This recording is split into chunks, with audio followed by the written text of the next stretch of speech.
morning, CSL Delaware, Good morning. and all of my friends that I have and will have on Facebook. I'm Marcy Knox. The theme for November is Living Everyday Wonder, Home.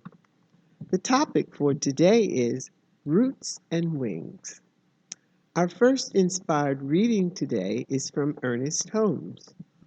All are rooted in the one life. Your endeavor, then, is not so much to find God as it is to realize God's presence. Let me read that again. Your endeavor, then, is not so much to find God as it is to realize God's presence and understand that this presence is always within you. This is from Holmes' Reader on Practical Wisdom. And next is also from Ernest Holmes, More Wisdom. The kingdom of heaven is that place, home, within ourselves, where there is universal and individual peace at all times. Peace that holds no doubt of our abiding good and wise divine protection. Let's affirm together with conviction. My home brings out the best in me and others. And now I bring back to you, Reverend Kathleen.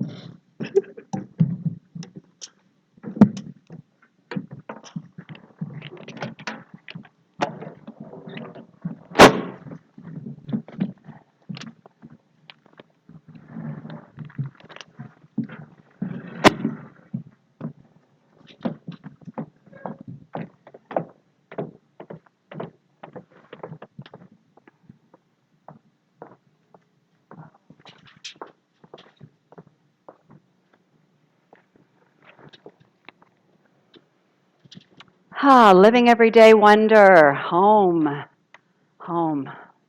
So many levels and layers of meaning to that word, right? So many different meanings. Well, last month we started off with looking at the great monomyth, which is the hero's journey, as a metaphor for the process of psychological and spiritual maturation, where we begin at home and we end at home. And so each one of us, heroes on our own journey through life. And this week, today, I'd like to share a quote with you that I think inspired the title. It's by Hodding Carter. It says, there are only two lasting bequests that we can hope to give our children: roots and wings. Only two lasting bequests that we can hope to give our children: roots and wings. So today we're looking at the ideal home, the paradox of safety. The paradox of safety. Safety that in which, first of all, requires roots, that we feel rooted wherever we are. But you know, when we start off in our life's journey, to be rooted in our physical home, rooted with our family. And that also involves boundaries, belonging, you know, these different types of qualities that set a stable environment in which the child can then go forth empowered to fly, to spread their wings and fly, to be their best selves. And so I'm going to say to be our best selves, to spread our wings and fly. So this paradox of safety, roots and wings, roots in order to spread our wings. And so here's the thing I want to start with, because we're talking about ideal home, right? And the truth is that most of humanity was not raised in an ideal home. And so the thing I want to just say right up front here is that no matter what your home life experience was when you were a child, there's always an opportunity in each and every moment to reestablish your roots and reconnect with the one source within, because our ultimate home is within, with the presence within. Because the spirit, remember we talk about universal spirit, God, whatever you want to call this presence, is centered everywhere and its circumference is nowhere. It looks like everything's all broken into little pieces here in this world of effects, but we know that in the realm of the ultimate reality, and this is proven by quantum physics, right? Is that this is truly one unified whole from which everything springs into expression. So knowing that truth, then we are always at home wherever we go, because our true home is something we take with us wherever we go. And the more that and it's great that Marianne's starting a meditation class this month, the more that we return each and every day, and multiple times a day, if possible, to that home within through meditation, through spiritual mind treatment, through visioning, through journaling, or taking a conscious breath. What we do is we continue to strengthen our roots so that we are rooted in the spirit. We're strong and sure wherever we go. So the three things that I wanted to point out today, I'm going to talk about roots, true belonging, and healthy boundaries. So human babies are born very dependent on their caregivers for quite a long time, compared to, we've been looking at some of the nature channels recently and how some of these babies out in the wilderness have to stand up and run like within a few hours, right? They have to be independent pretty quickly. I mean, they're still hanging around and getting the support of the herd and the mother. But human babies take a while to get all of our needs met, all of our basic needs for things like safety and shelter and security and stability, for quite a long time. And so as a result, there's a lot that goes on in that process. Online, I found this beautiful website that has the 40 basic needs of human children. And they've broken it down by age groups, and there are these beautiful printouts that I actually shared with my other daughter, Christy, for the grandsons. But that 40 basic needs, when you think about that, that's a lot. It's a lot to provide. It's a lot to be aware of. And so the beauty of it is even if we didn't get it at home, we can continue to nourish ourselves. So again, the ideal home, if we have an ideal home, is a place where those basic needs are met. When the needs are met, a child has what they call secure attachment, and that means attachment to the primary caregiver, and therefore is well rooted, and then feels safe enough to start exploring the environment, first at home and then beyond home. And then adults with secure attachments feel positive about themselves and others, see themselves as worthy of love. And they have the expectation that others will be receptive and responsive to them. Conversely, children with insecure attachments may be clingy and afraid to leave their parents, or have difficulty establishing bonds. These unhealthy patterns can continue into adulthood and create rocky relationships with loved ones and others. And so what happens then is when childhood is challenging like that, the world perspective can be that life is hostile. Seeing life as hostile. And Albert Einstein addressed this when he said, "The most important decision we make is whether we believe we live in a friendly or a hostile universe." And I know with all this stuff in the news, it can look otherwise. But what I've been reminded over the years is that the stuff that we see in the news is one tiny percent of what's going on in the world. And there's a lot of love and acceptance and, good that's going on all over the planet.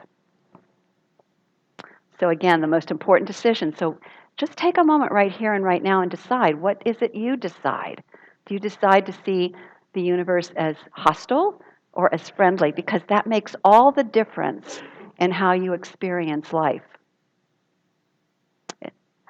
So I wanted to share just a little bit about my own home life. I had basically a stable and secure home life. Both of my parents worked and so on. And at the same time, both of my parents, I learned later in life, came from homes where there was alcoholism. Both of them had fathers who were alcoholics. And my mother's father actually left the home when she was 12 and just took off and abandoned the family, and her mother had to work 2 jobs to make ends meet.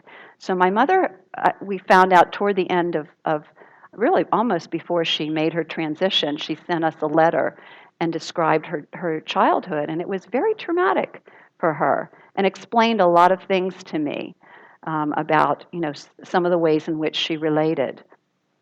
So what I'm trying to say is my parents, therefore, because of their background, did not have the ideal parenting skills.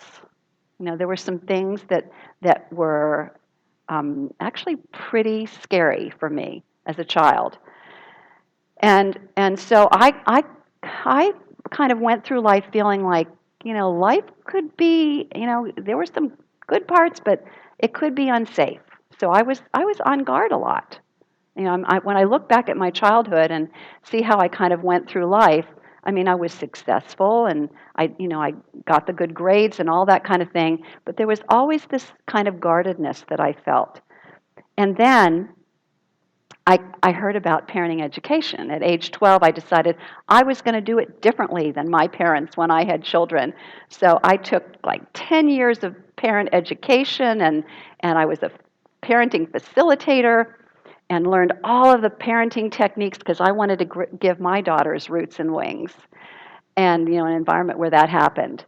And then it wasn't till later that I realized when I joined my very first Science of Mind community in 1990 that even though I had done all these external things to make the environment better, I learned all these techniques, I hadn't changed my consciousness. So I learned about consciousness. I learned about change your thinking or change your consciousness, change your life. And one of my very first affirmations was, the world is safe and friendly. I am safe. I am at peace with life. And that was my mantra. I would say it over and over and over again. So repeat that with me. The world is safe and friendly. I am safe. I am at peace with life. Right. And despite the appearances around me, I continued to affirm that over and over again. And things shifted. They started to shift. And then I came across this beautiful prayer, Protection, by James Dillett Freeman. You may be aware of it. The light of God surrounds me. The love of God enfolds me. The power of God protects me. The presence of God watches over me. Wherever I am, God is. And so it then started to come from within. That place of safety and protection is within me. It's the divine presence within me. And I carry that with me wherever I go. So this thing called roots, this thing called safety that comes from extending roots is, again, something that we can cultivate in each and every moment with these powerful prayers and affirmations. True belonging. In her book, Braving the Wilderness, The Quest for True Belonging and the Courage to Stand Alone, Brene Brown says, and this is a quote, belonging is the innate human desire to be part of something greater than us. Because this yearning is so primal, we often try to acquire it by fitting in or by seeking approval. She says, which are barriers, actually, to that sense of belonging ultimately. So because true belonging only happens when we present our authentic, imperfect selves to the world, our sense of belonging can never be greater than our level of self-acceptance. I'm going to read that again. Our sense of belonging can never be greater than our level of self-acceptance. So in its ideal, a home is a place where we can be our authentic, impersonal selves and know that no matter what, we are still loved unconditionally and accepted. And home at its best gives us a sense of rootedness, safety, and belonging, the stability that is the launching pad for us to spread our wings and fly to be our best selves, venturing out into the world. And our spiritual practices here and our spiritual teachings are an amazing thing for developing that willingness, that sense of rootedness, and that willingness to spread our wings. And that's one of the things that I fell in love with when I first was exposed to this teaching back in 1990. And my love. So healthy boundaries is next. So here's the thing. This is something I learned in parenting education. No matter how much our children complain about boundaries, it's absolutely essential to have consistency and boundaries in place, manifest a sense of safety that inspires courage and confidence. So I remember in my 10 years of parenting education, and then as a school counselor, do you know what is causing that? Okay. Um,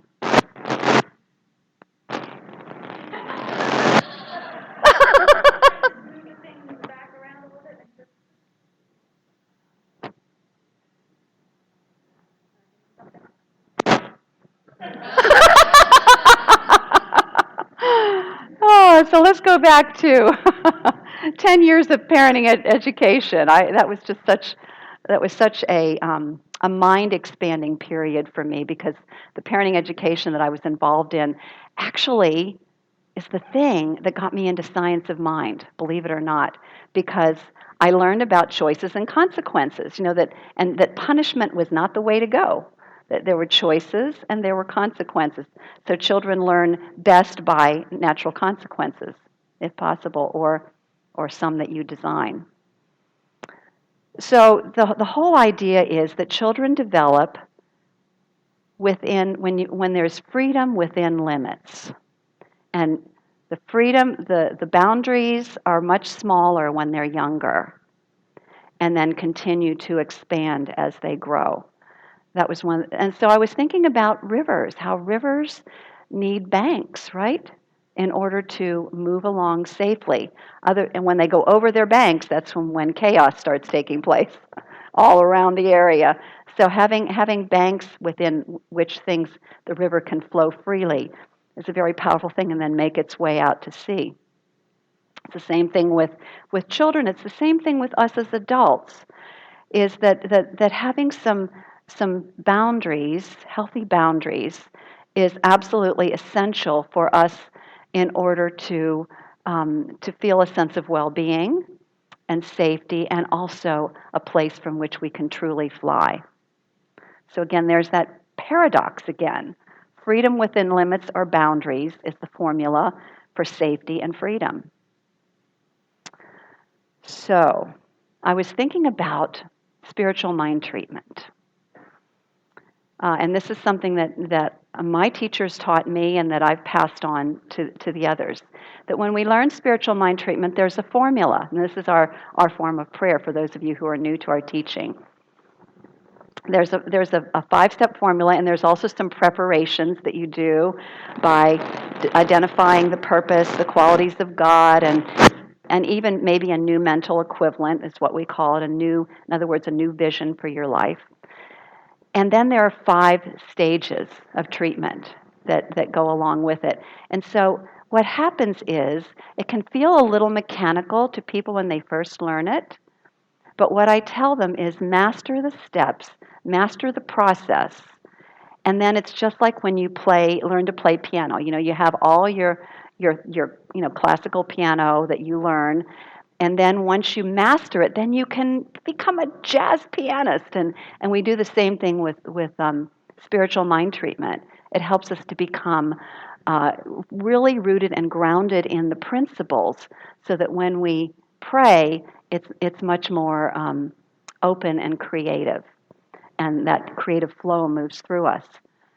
So this is true with healthy boundaries. Healthy boundaries provide parameters necessary for healthy relationships, and as well as mental and emotional well-being. Non-existent boundaries or weak boundaries result in less safety, freedom, and satisfaction in relationships and life in general. Brene Brown found in her studies of people who live wholeheartedly, is the term that she uses, have the deepest sense of belonging and compassion. And one of the reasons is because they have clear and respected boundaries that they express. And the few clearer boundaries, the less openness, and it's hard to stay kind-hearted and to feel, and also you might feel people are taking advantage of you as well, or threatening you. So, I'd like to end with a story. And this is a story of an elder carpenter who came to the contractor that he worked for, his employer, and said, I think it's time for me to retire and to spend more time with my extended family and my wife. And it's going to be a little tight and challenging, but I think we'll make it. So the contractor said, well, could you do just one more job for me? One more job before you retire. And so he did. He said, okay, let's do it. So he set about to build. It turned out he was asked to build a house. So he set about building this house, and he thought about it, and he said, I'm going to put the very best that I can into this house. I'm going to really pay attention to detail. I am going to bring the best of craftsmanship that I've learned my entire life, and I'm going to build this house wholeheartedly. And so he did. He paid attention. Everything was done very detailed, and great workmanship every step of the way. And then he came to the end. He'd finished it, and he was ready to have it inspected by his contractor friend, employer, who took a look through the house. Everything looked great, and then he handed him the key, and he said, "This is my gift to you." So think about that. Are you like that contractor? Are you truly, wholeheartedly giving the best to yourself? In terms of building a sense of home internally. That means spiritual practice, meditation, spiritual readings, and you're here in spiritual community, being in spirit with others of like-mindedness.